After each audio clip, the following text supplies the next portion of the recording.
said, I can't move. I said, there's a shock going through my whole body. I can't feel anything, man. I still remember the day I was in the film room watching film, and I was watching the California Bears, and my defensive backs coach, Larry Slade, came in the room. He said, Inky Johnson, I got some good news for you. And I dropped the clicker, and I said, Coach, what is it? He said, son, you're a projected top 30 draft pick.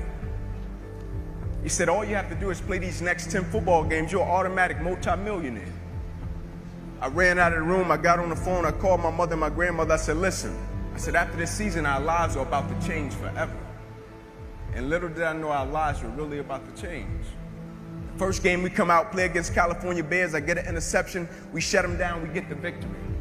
Second game, we're playing against Air Force. It gets late in the game, found ourselves in a dogfight. And I approach the tackle like I approach any other tackle. And the way I'm approaching it, either I'm going to knock you out or you're going to knock me out. I'm 165 pounds. I can't play with anybody.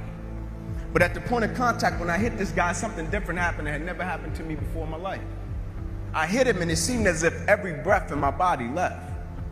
My body went completely limp. I fell to the ground. I blacked out. I looked at the doctor because I couldn't feel my right arm. They had poked me with all type of needles. Inky, can you feel this? Can you feel? I couldn't feel a thing.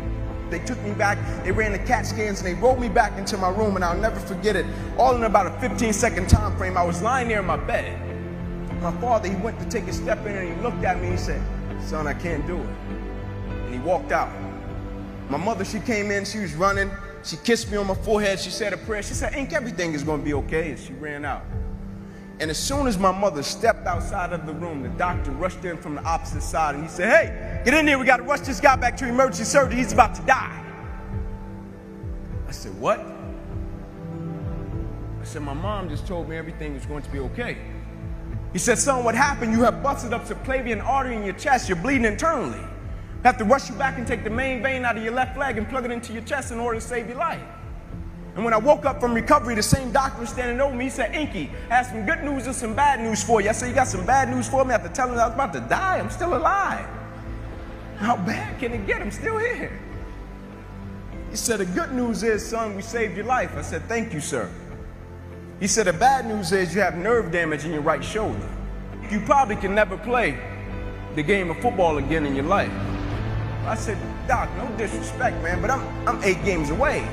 I've been working for this ever since I was 7 years old, Doc. There's no way. God, not now, God. Like, let me make it to the NFL so I can help my family first. Like, we miss meals. I said, there's no way. I never cheated. I never cheated myself. I gave everything I had to it, and I respected it. I never cheated. There's no way that my career can be over. I said, send me up to the Mayo Clinic. And after several visits, I'll never forget, this is when reality set in. It was me, my mother, my father in the room, and the doctors came in. They said, Inky Johnson, here's the deal. They said, son, we hate to tell you, but your arm, it would never be the same again. Your hand, it would never be the same again. Son, you can never play the game of football again. They said, son, here are your surgery options. We could take a muscle out of the back of your left leg, plug it into your right arm, but there's a possibility that you'll be left with the weak left leg and the weak right arm the rest of your life. Or we can take a nerve out of your left arm, reroute it up to your chest, down into your right arm, but there's a possibility that you'll be left with 2 weak arms the rest of your life. Or we can take a nerve out of your left rib, reroute it up to your chest, down into your right arm, but there's a possibility that you'll be left with a breathing problem and a weak right arm the rest of your life. By the way, tell us what you want to do in the morning. And the next morning, I walked into the doctor's office. They said, son, what option did you choose? I said, no disrespect to you, doc. I'm not choosing an option. My situation is out of your hands. I said, no disrespect to you, doc. Cut me where you got to cut me. I said, I know I will come out of this situation okay. As I stand right here on this stage before you today, they cut me 6 times down my left thigh. They cut me 2 times across my right rib. They cut me 2 times across my right pec. They cut me 1 time across the left side of my neck, 1 time across the right side of my neck. They cut me from the bottom of my armpit all the way down to the bottom of my hand. And after they got through cutting on me, they said, son, you're going to be in this hospital for the next 40 days. I walked out of the hospital on the 3rd day. They said, you broke a record. How did you do it? And I said, first and foremost, the thing I want y'all to understand, I will never let a circumstance or a situation define my life.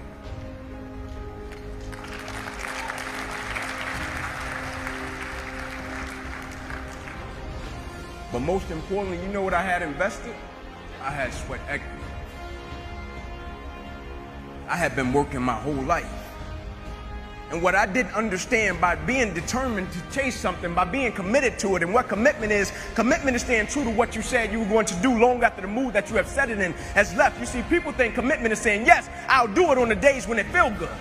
But I had been committed to everything that I ever started in my life, and I never stopped and I never quit it. And so by being committed to everything that I started, I finished it. It built a certain type of spirit. It built a certain type of mentality. It built a certain type of individual. And so now I couldn't quit even if I wanted to. I couldn't lay in the bed even if I wanted to. I couldn't stop even if I wanted to. I had too much sweat equity in my life and everything that I was doing. I understood the process is more important than the product. It wasn't about the outcome for me. Whether I made it to the NFL or not, that was inconsequential in God's plan for my life. But I was going to fall in love with that process because I understood by falling in love with that process, it was going to turn me into a machine. A lot of people need a little extra money to get motivated. A lot of people need, whatever the case may be, a little bonus to get motivated. I don't need anything but breath in my body and life.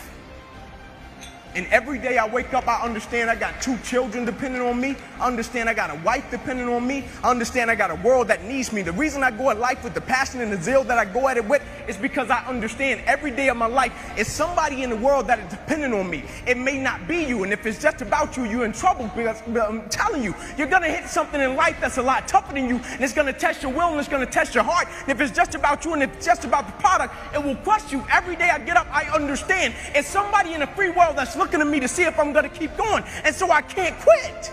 And so I went back to school the next week after they had just saved my life. I was back in class. I had to learn how to write all over again. Had to learn how to walk all over again. Had to learn how to tie my shoe all over again. Had to learn how to bathe all over again.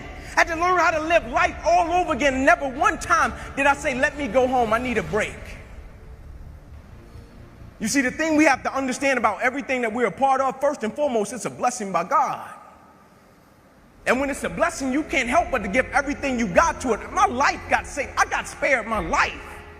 I almost died. The doctor came to me on the field. He was on one knee and he grabbed my wrist and he said, son, you don't have a pulse. I don't even know how you're still living.